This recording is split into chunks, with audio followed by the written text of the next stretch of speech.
വെളിപാട് പുസ്തകം 1-ാം അധ്യായം 1 മുതൽ 3 വരെയുള്ള തിരുവചനങ്ങൾ.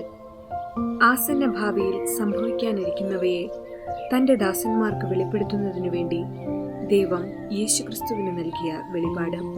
അവൻ തന്റെ ദൂതനെ അയച്ച് ദാസനായ യോഹന്നാന് ഇത് വെളിപ്പെടുത്തി. അവൻ ദൈവവചനത്തിനും യേശുക്രിസ്തുവിന്റെ വെളിപാടിനും താൻ കണ്ട സകലത്തിനും സാക്ഷ്യം നൽകി. ഈ പ്രവചനത്തിലെ വാക്കുകൾ വായിക്കുന്നവരും കേൾക്കുന്നവരും ഇതിലെഴുതപ്പെട്ടിരിക്കുന്നത് പാലിക്കുന്നവരും അനുഗ്രഹീതർ. എന്തെന്നാൽ സമയമടുത്തിരിക്കുന്നു. ഓർമ്മിക്കുക, പൗരോഹിത്യത്തെയും ഉദാശകളെയും എന്ന പോലെ സന്യാസവ്രതങ്ങളെയും സാത്താൻ അവഹേളിക്കാൻ തക്കം പാർത്ത് കഴിയുകയാണ്. സഭയുടെ എല്ലാവിധ കാരുണ്യ പ്രവർത്തനങ്ങളിലും സാമൂഹിക വിദ്യാഭ്യാസ മണ്ഡലങ്ങളിലും വ്യാപൃതരായിരിക്കുന്ന സന്യാസ സമർപ്പിത ജീവിതങ്ങളെ ആക്രമിച്ചുകൊണ്ട് സഭയെ അവഹേളിക്കുക എന്നത് സാത്താന്റെ തന്ത്രമാണ്. സ്വാതന്ത്ര്യത്തിനും മനുഷ്യത്വത്തിനുമെതിരാണ് സന്യാസം എന്ന പ്രചരണം ശക്തമാകും. രാഷ്ട്രീയ നിയമം മൂലം സന്യാസത്തെ തടയാൻ സാത്താൻ ശ്രമം നടത്തും. ഇവയ്ക്കെല്ലാം സാത്താൻ ഉപകരണമാക്കുന്നത് പലപ്പോഴും സന്യാസത്തിലിടറിയ വ്യക്തികളെയായിരിക്കും. യുഗാന്ത്യ നാളുകളിൽ സാത്താൻ വർദ്ധിത വീര്യത്തോടെയും അടങ്ങാത്ത പകയോടും സമർപ്പിത ജീവിതങ്ങൾക്ക് നേരെ യുദ്ധത്തിനിറങ്ങും. അവൻ വലിയ കണി പ്രത്യേകമൊരുക്കുന്നത് തെരഞ്ഞെടുക്കപ്പെട്ട ആത്മാക്കൾക്കെതിരായിട്ടായിരിക്കും. സമർപ്പിത ജീവിതങ്ങളിലും സന്യാസ സഭകളിലും വിള്ളലുകളും ഭിന്നിപ്പുകളും രൂപപ്പെടുത്തുക എന്നതായിരിക്കും സാത്താൻ ചെയ്യുന്ന മറ്റൊരു കെണി. സമർപ്പിത ജീവിതങ്ങളുടെ ഭിന്നത കണ്ട് വിജാതീയർ പോലും സഭയെ ആക്ഷേപിക്കാനിടയാകും. സഭയ്ക്കെതിരെ പ്രവർത്തിക്കുന്ന വിജാതീയ വർഗീയ സംഘടനകൾ ഇതിൽ നിന്നും വലിയ മുതലെടുപ്പ് നടത്തി സഭയെ തകർക്കാൻ ശ്രമിക്കും. വൈദികരും സന്യസ്തരും സഭാ നേതൃത്വത്തിലുള്ളവരും ഈ കാലഘട്ടത്തിൽ നേരിടുന്ന വലിയൊരു അപകടം ബുദ്ധിയിൽ ഇരുൾ നിറഞ്ഞ് ദൈവിക ജ്ഞാനം നഷ്ടമാകുന്നുവെന്നതാണ്. ബുദ്ധിയിൽ ഇരുൾ കയറുന്നതോടെ ദൈവഹിതം എന്തെന്ന് തിരിച്ചറിയാൻ കഴിയാതെയാകുന്നു. എന്തു പറയണമെന്നും എന്തു പ്രവർത്തിക്കണമെന്നും എങ്ങനെ സാഹചര്യങ്ങളോട് പ്രതികരിക്കണമെന്നും അറിയാൻ കഴിവില്ലാതാകുന്നു.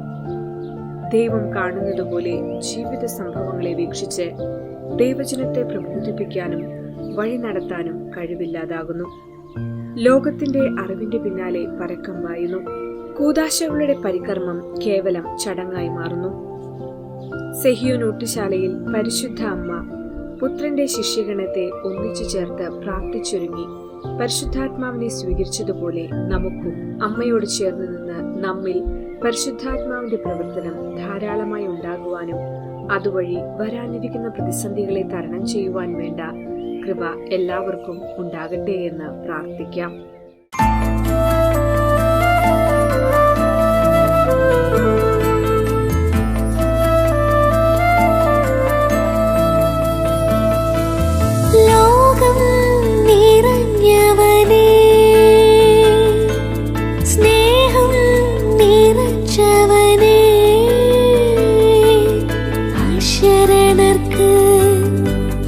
ആശ്രയമായി ദേഹം വിടി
the